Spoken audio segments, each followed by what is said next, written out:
ఏజెన్సీలతో కలిసి ఉన్నారు, వారి కొమ్ము కాస్తున్నారు కాబట్టే 5 లక్షల మంది ఉద్యోగులను అన్యాయం చేస్తున్నారు. ముఖ్యంగా ఈ అవుట్సోర్సింగ్లో మా ఆడబిడ్డలదైతే ఇంకా విపరీతమైన కష్టం ఉన్నది. మా ఆడబిడ్డలకు మిగతా అన్ని డిపార్ట్మెంట్లలో కొన్ని జీవోలు అప్లై అవుతాయి, మెటర్నిటీ లీవ్స్ వస్తాయి, కొన్ని వసతులు ఉంటాయి.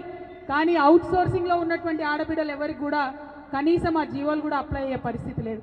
మరి అన్ని రకాలుగా టెస్ట్ చేసి రూల్ ఆఫ్ రిజర్వేషన్ అప్లై చేసి మెరిట్ చూసుకొని ఇంటర్వ్యూ చూసుకొని అన్ని చేసి తీసుకున్న ఉద్యోగులే వీళ్ళు.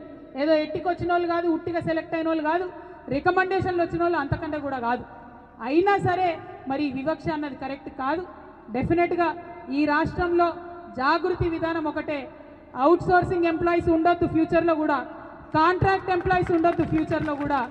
ప్రభుత్వం నుంచి ప్రభుత్వ శాఖలను పటిష్టం చేసేందుకు ప్రజలకు ప్రభుత్వం యొక్క పరిపాలన ఫలాలు వారి గడప దగ్గరికి అందించడానికి ప్రభుత్వ ఉద్యోగాలు ఉండాలనేదే మా తెలంగాణ జాగృతి పాలసీ.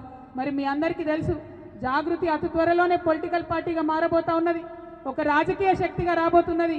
ఖచ్చితంగా అంత లోపలనే మీ సమస్య పరిష్కారం కావాలని నేను మనస్ఫూర్తిగా నమ్ముతా ఉన్నాను, కోరుకుంటా ఉన్నాను. పరిష్కారం కాకపోతే మాత్రం మీ అందరికీ తెలిసి నేను చాలా మొండిదాన్ని, ఏదైనా పట్టుకుంటే ఇడిచిపెట్టను.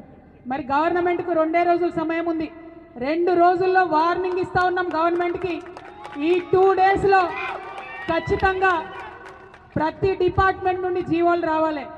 ప్రతి డిపార్ట్మెంట్లో మా ఉద్యోగాలు పోతాయని ఇలా భయపడుతున్నటువంటి అవుట్సోర్సింగ్ ఉద్యోగులకు భద్రత రావాలి. ఫస్ట్ చాయిస్ ఇమీడియట్గా కార్పొరేషన్ అనౌన్స్ చేయండి, అప్పుడు జీవోలు అవసరం ఉండదు.